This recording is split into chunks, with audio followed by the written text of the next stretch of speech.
membagi ahli waris itu menjadi dua macam. Yang pertama ahli waris nasabiyah, yang kedua adalah ahli waris sababiyah. Ahli waris nasabiyah itu adalah ahli waris yang hubungan kekeluargaannya timbul karena adanya hubungan darah. Maka sebab nasab menunjukkan hubungan kekeluargaan antara pewaris dengan ahli waris. Secara umum itu dapat dikatakan bahwasanya ahli waris nasabiyah seluruhnya ada 21, terdiri dari 13 kelompok laki-laki dan 8 kelompok perempuan. 13 ahli waris laki-laki itu juga didasarkan urutan kelompoknya sebagai berikut. Yang pertama, anak laki-laki. Yang kedua, cucu laki-laki dari anak laki-laki sampai seterusnya ke bawah, yaitu cicit laki-laki, buyut laki-laki, dan seterusnya ke bawah. Yang ketiga, bapak. Yang keempat, kakek dari garis bapak. Yang kelima, saudara laki-laki sekandung. Yang keenam, saudara laki-laki seayah saja. Yang ketujuh, saudara laki-laki seibu saja. Yang kedelapan, anak laki-laki dari saudara laki-laki kandung. Kesembilan, anak laki-laki dari saudara seayah. 10, saudara laki-laki bapak yang seibu sebapak atau kandung. 11, saudara laki-laki bapak dari bapak yang sebapak saja. 12, anak laki-laki dari saudara laki-laki bapak atau paman yang seibu sebapak tapi kandung. 13, anak laki-laki paman yang seayah. Nah, adapun ahli waris perempuan itu didasarkan kelompoknya juga ada ada 8 orang, yaitu yang pertama anak perempuan, yang kedua cucu perempuan dari anak laki-laki dan seterusnya ke bawah, yaitu cicit perempuan dari cucu laki-laki, putri perempuan dari cicit laki-laki, dan seterusnya. Yang ketiga, ibu. Yang keempat, nenek dari ibu. Yang kelima, nenek dari bapak. Yang keenam, saudara perempuan sekandung. Yang ketujuh, saudara perempuan sebapak saja. 8, saudara perempuan seibu saja. Itu tadi ahli waris nasabiyah. Sedangkan ahli waris sababiyah itu adalah ahli waris yang hubungan kewarisannya itu timbul karena sebab-sebab tertentu. Misalnya yang pertama, sebab perkawinan atau pernikahan. Yang kedua adalah sebab memerdekakan hamba sahaya. Nah, sebagai ahli waris sababiyah, mereka itu dapat menerima warisan apabila pernikahan suami istri tersebut itu sah, baik menurut ketentuan hukum agama dan memiliki bukti-bukti yuridis. Artinya perkawinan mereka itu dicatat menurut hukum yang berlaku. Demikian juga memerdekakan hamba sahaya hendaknya dapat dibuktikan menurut hukum. Jadi dalam pembagian ahli waris sababiyah, yang menerima warisan adalah suami, istri, laki-laki yang memerdekakan si mayit dari perbudakan, dan perempuan yang memerdekakan si mayit dari perbudakan. Assalamualaikum warahmatullahi wabarakatuh. Perkenalkan, nama saya Nurul Hidayati. Di sini saya akan menjelaskan mengenai bentuk-bentuk waris. Ahli waris dibagi menjadi dua golongan jika dilihat dari segi pemerolehan harta warisan. Yang pertama yaitu ashabul furud, yang kedua asobah. Di sini saya akan membahas mengenai ashabul furud. Ashabul furud adalah ahli waris yang pemerolehan harta warisannya sudah ditentukan oleh syarak. Adapun pemerolehan bagian tersebut yaitu 1/2, 1/3, 1/4, 1/6, 1/8, dan 2/3. Bagian yang telah ditentukan atau ditetapkan oleh syariat Islam itu dinamakan dengan furud. Adapun ashabul furud yang berhak menerima 1/2 yang pertama yaitu suami. Seorang suami berhak mendapatkan 1/2 dari harta warisan dengan syarat apabila pewaris tidak mempunyai keturunan, baik keturunan laki-laki maupun perempuan, seperti yang dijelaskan di dalam Quran surat An-Nisa ayat 12. Berikut ini artinya. Dan bagi kalian suami-suami 1/2 dari harta yang ditinggalkan oleh istri-istri kalian jika mereka tidak mempunyai anak. Kemudian yang kedua yaitu anak perempuan. Anak perempuan berhak mendapatkan 1/2 dari harta warisan jika memenuhi dua syarat berikut ini, yaitu pewaris tidak mempunyai anak laki-laki. Yang kedua, apabila anak perempuan itu tunggal, maka seperti yang telah dijelaskan di dalam Quran Surat An-Nisa yang artinya berikut ini. Jika anak perempuan itu seorang saja, maka ia memperoleh separuh harta. Baik, untuk selanjutnya yaitu cucu perempuan. Cucu perempuan berhak mendapatkan seperdua jika ia tidak mempunyai saudara laki-laki. Yang kedua, dia hanya seorang diri. Yang ketiga, pewaris tidak mempunyai anak laki-laki maupun perempuan. Kemudian untuk selanjutnya yaitu saudara perempuan sekandung. Saudara perempuan sekandung berhak mendapatkan seperdua harta warisan jika ia tidak mempunyai saudara kandung laki-laki, ia hanya seorang diri, dan pewaris tidak mempunyai ayah atau kakek, dan tidak pula mempunyai keturunan, baik keturunan laki-laki maupun perempuan. Kemudian untuk selanjutnya yaitu saudara perempuan seayah.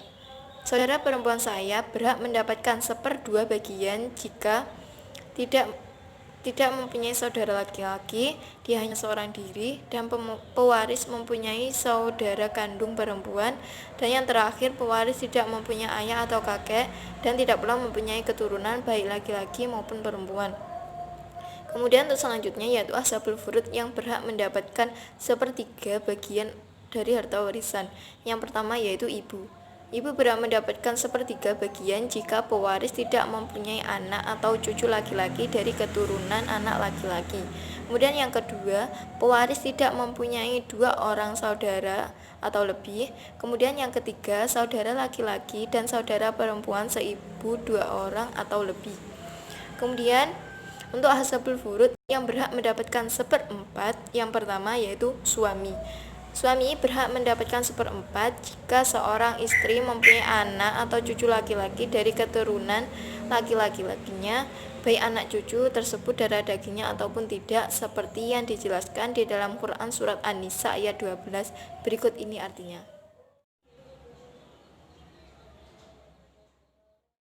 Baik, untuk selanjutnya yaitu istri. Seorang istri berhak mendapatkan bagian seperempat dengan satu syarat bahwa seorang suami tidak mempunyai anak atau cucu, baik anak tersebut lahir dari rahimnya maupun dari istri lainnya. Kemudian, ashabul furud yang berhak mendapatkan bagian seperenam. Yang pertama yaitu ayah. Seorang ayah berhak mendapatkan bagian seperenam jika pewaris mempunyai seorang anak laki-laki atau anak perempuan, seperti yang terdapat di dalam Quran Surat An-Nisa ayat 11. Berikut ini artinya. Dan untuk dua ibu bapak, baik masing-masingnya seperenam dari harta yang ditinggalkan jika yang meninggal itu mempunyai anak. Quran Surat An-Nisa ayat 11.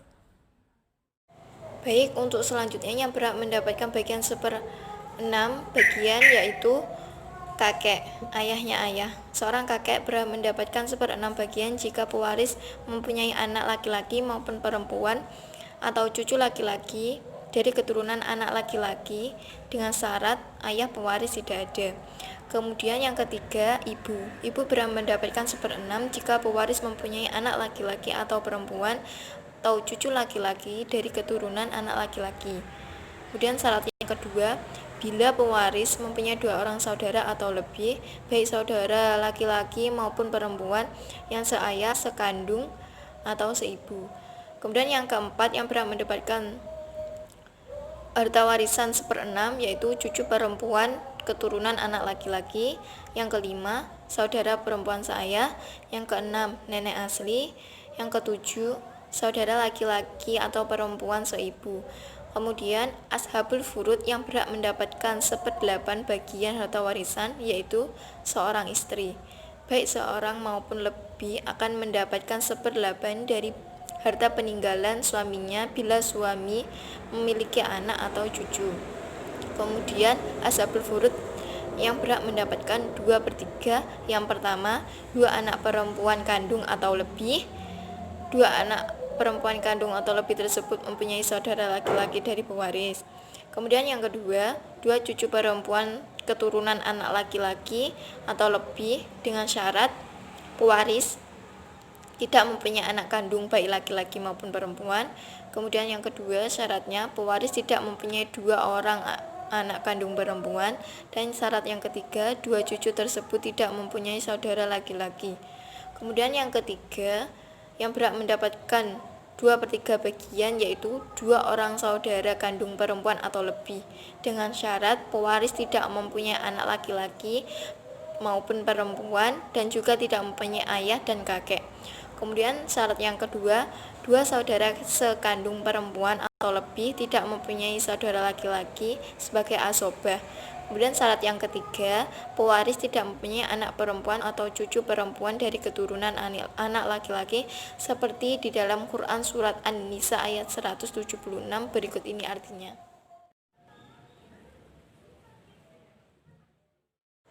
Baik, untuk selanjutnya berhak mendapatkan 2/3 bagian, yaitu 2 orang saudara perempuan seayah atau lebih, dengan syarat bila pewaris tidak mempunyai anak, ayah, dan kakek.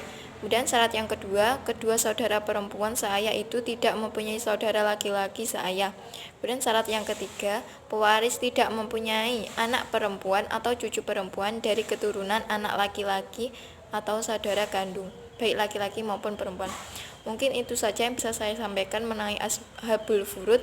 Untuk asobah akan dilanjutkan dari anggota kelompok kami. Terima kasih. Wassalamualaikum warahmatullahi wabarakatuh.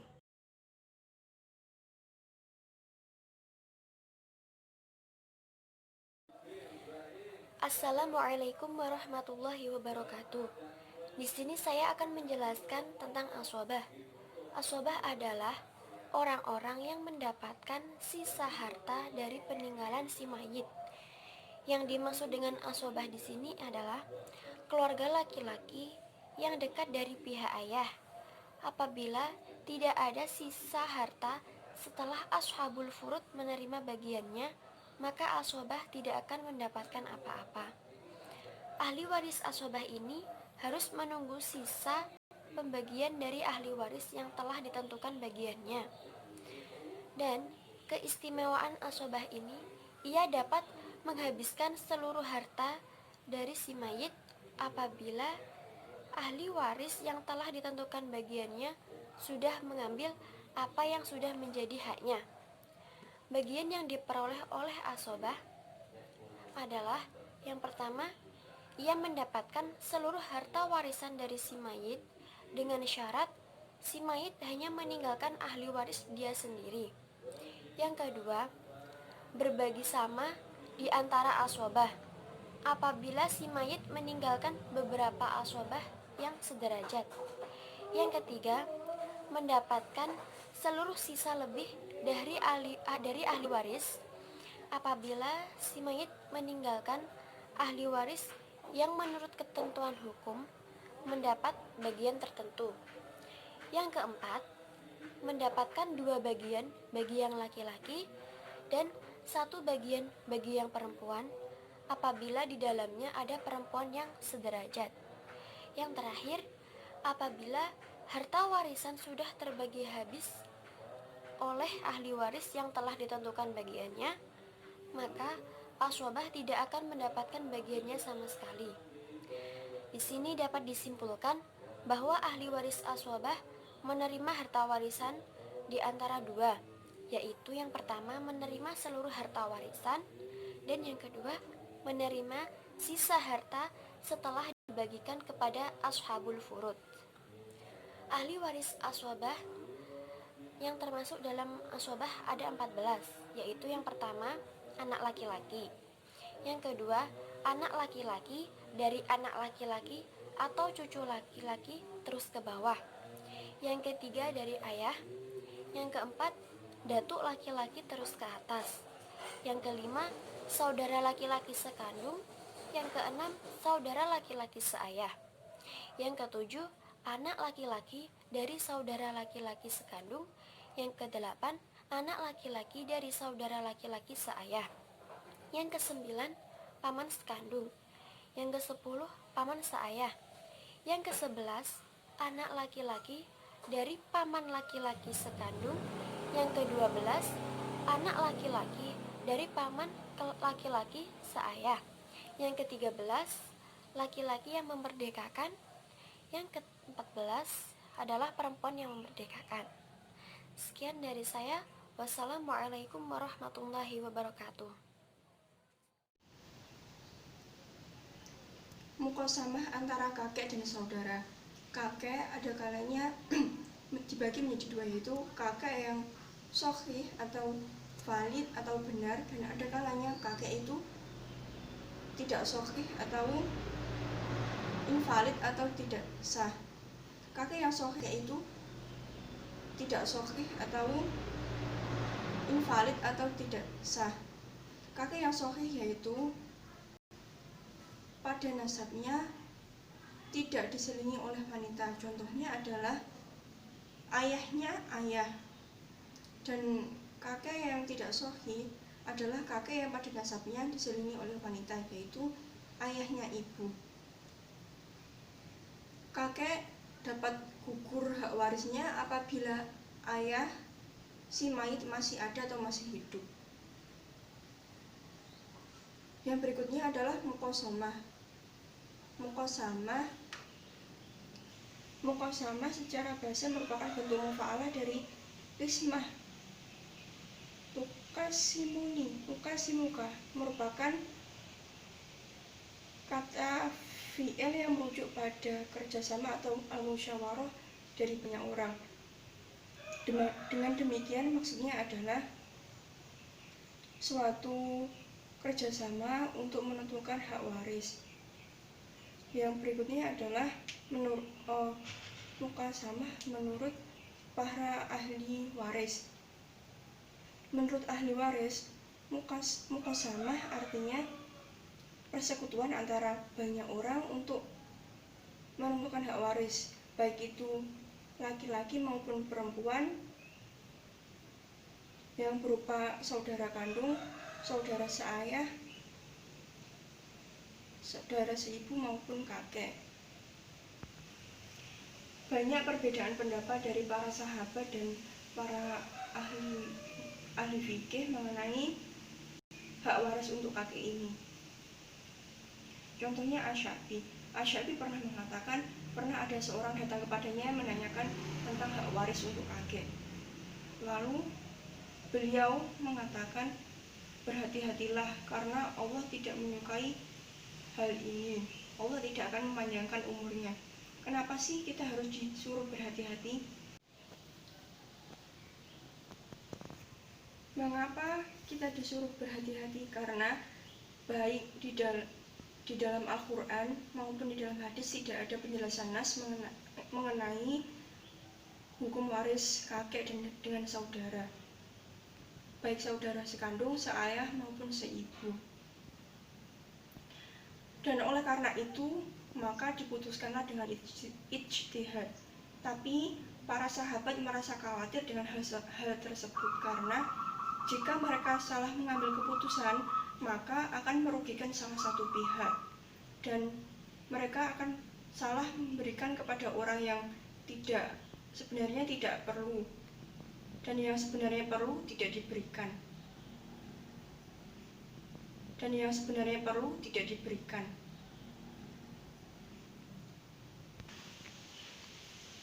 Dan terdapat dua mazhab. Mazhab yang pertama yaitu kakek tidak terhalangi harta warisnya, bagian warisnya oleh saudara kandung, ibu maupun saudara lainnya, karena kakek berkedudukan sebagai pengganti ayah. Dan dalam hal ini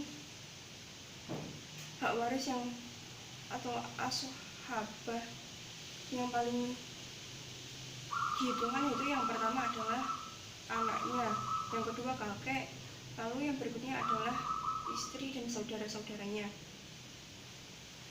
Hal ini disetujui oleh Abu Bakar As-Siddiq, lalu Ibnu Abbas, dan diikuti oleh mazhab Hanafi. Mazhab yang kedua yang mengatakan bahwa kedudukan hak waris kakek dengan saudara itu sama, yaitu mereka itu sama-sama keluarga dari si mayat tadi. Jika kakek ayah merupakan cabang dari kakek, sedangkan saudara tersebut adalah cabang dari ayah. Oleh karena itu mereka memiliki derajat yang sama. Alasan yang lain yaitu ketika kakek lebih diberatkan dalam hal warisan, jika kakek meninggal maka warisan tersebut akan jatuh kepada anak-anaknya. otomatis akan jatuh kepada paman-pamannya. Sedangkan saudara si mayit yang ditinggalkan tadi tidak akan mendapatkan apa-apa. Dan mazhab ini diikuti oleh Imam Malik.